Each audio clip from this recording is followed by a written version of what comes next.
حي على الفلاح.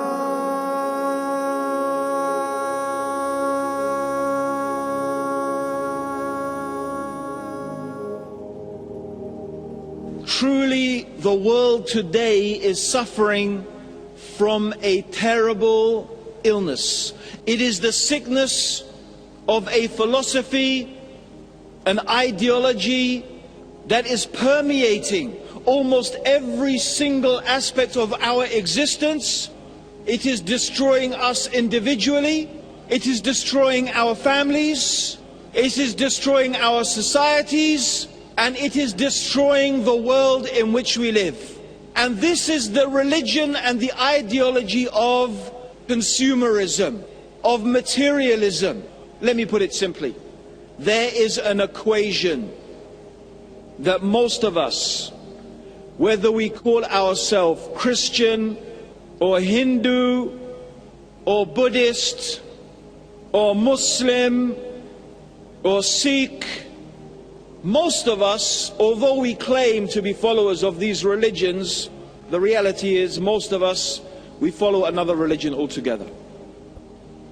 I will tell you what it is. Wealth. Wealth. Money. For most of us, if you ask most people, what do you think makes you happy in life? What gives you joy in life? Ask most people to write a definition of success. Success equals wealth. Wealth equals happiness. This is the equation that we have been indoctrinated with. We begin to imagine now that by having more money, by having more wealth, we will be more happy. And this is an idea that is on all levels of society. We believe it as individuals. We think like that as families. Cities talk about how they can attract more business, how we can become economically more prosperous. Every nation has as its priority, its most important thing they want to achieve, economic prosperity. Why? Because we think that money is the source of happiness. With money we think we can buy everything we like. We can have all the things with which we can enjoy our lives. And of course, the consumer society is ready to provide us with all of those things. The nice car, the nice house, the beautiful wife, the lovely husband, the smiling children, the fast food, the drinks, the holiday. You see, we are bombarded with the doctrine, with the religious texts of this religion. The advertisements, buy this, buy that, have this, have that. If you buy this car, your life will be so good.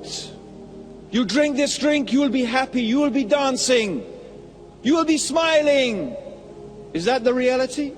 Do you really think if you drink this soft drink with all that sugar, you're going to look like those people in the advert?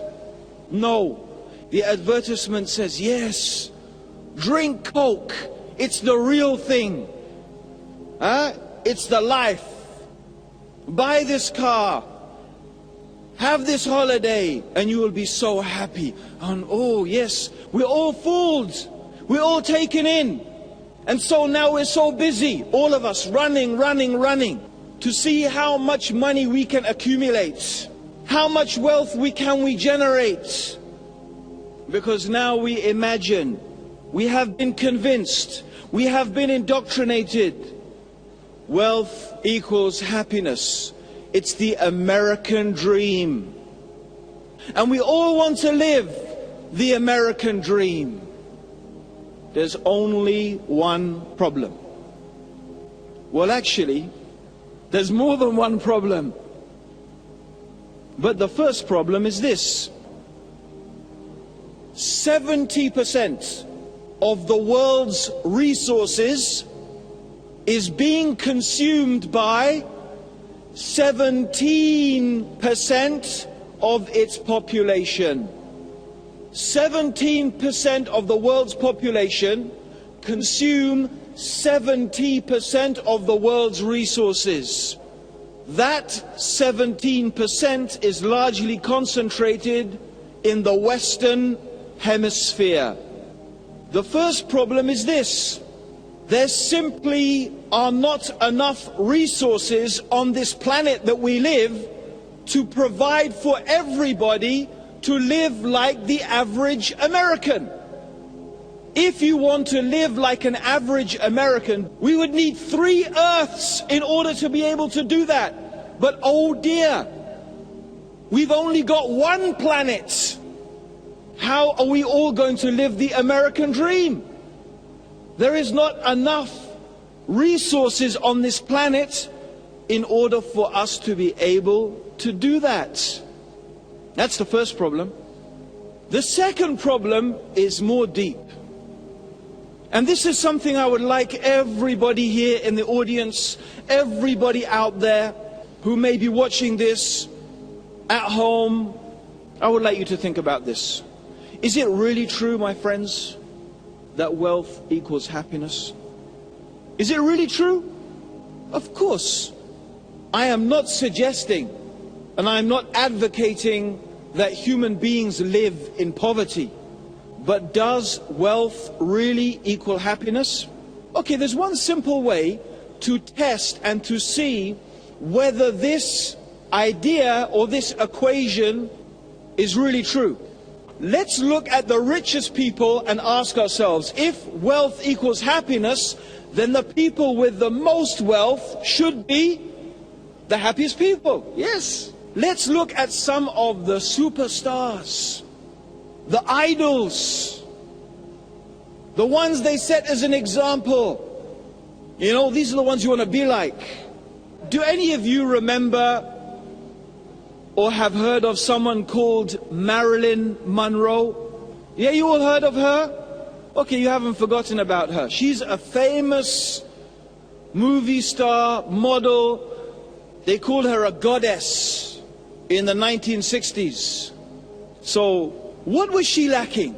Wasn't she, at least according to so many people, wasn't she beautiful? And wasn't she famous? Yes? And wasn't she rich? How did she die? She killed herself. How about Elvis Presley? You heard of him? The king of rock and roll. Wasn't he good looking? And wasn't he famous? And wasn't he rich? How did he die? You know how he died? He died because he was taking so many drugs to get him up in the morning. He was an addicted to pharmaceutical drugs. He died at the early age of... You can look at some of the richest families in the world. The Getty family, hugely rich. And you will find again and again and again stories of unhappiness, stories of confusion, stories of misery, stories of desperation. So if wealth equals happiness, like they keep telling us, how come so many people who have got so much money are not happy? In fact, they are miserable. You know what they are doing? They are selling us a lie. Just like those advertisements. Most of them are lies. They're based on lies. Falsehood. Trying to make you believe something that is not true. But in the meantime, we are all caught up in this because it looks exciting. It looks fun. It looks like we want to do that. That's the lifestyle. The girls, the drink, the music. Oh, isn't it so much fun? I want to be there. I want to be doing that. That's how we think. And we've all become like that. Muslim, Christian, Jew, Sikh. It doesn't matter anymore. Really, because these are just cultures now. Because religion has become for most of us like a culture. Like a type of food that we like to eat. A type of dress that we like to wear. It's not really something deep in our hearts. It's not something anymore that transforms us as human beings and gives us direction and gives us values. No. Religion has become empty rituals, meaningless rituals. We say words we don't understand. We make movements that we don't know what they are about. We just go through the motions. But what we're really interested in is money, wealth that equals happiness. This is an empty life, a meaningless life, a life without any direction. And this is the curse of the consumer society. It is a curse. And this philosophy is cursed. And this ideology is cursed. And it brings nothing except ultimately distress and destruction upon all of us individually, as families, as societies. When we embrace this consumer culture, yes, outwardly we may seem everything is nice. We are fat, we are round, we are dancing to the music, but inside the people are miserable. They are empty. Because however much we eat, we never really get satisfied. However much we dance to forget, however many movies we go to watch, to go into the world of fantasy, we still have to come to the real world. We still have to face the reality. It doesn't go away. It's still there.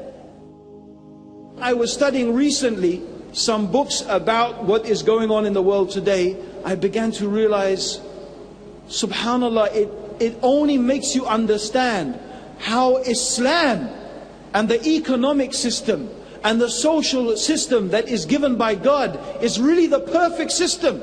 It is really the perfect balance between all the extremes in the human society. It is very important to understand money itself is not evil. It is what you do with it and how you use it that is important. And I am re-emphasizing the importance of my talk. Is today the consumerism is presented to us as a type of religion. By following this consumer society and consumer pattern, they teach us this is the way to be happy. I am saying no, it doesn't make you happy. What makes you truly happy is following Islam and being a Muslim. But part of being a good Muslim is to earn a halal livelihood and to work for your livelihood. This is part of what Islam is teaching. Okay, so Islam is not a religion of monasticism. Islam is not a religion that says we go and we sit in a monastery or we sit in a certain place and that's it, and we just worship and we don't live in the world. No, that is not the teaching of Islam. In the religion of Islam, we worship Allah, we follow the Quran, we follow the teachings of Islam, and we live in this world and we work in this world. Alhamdulillah.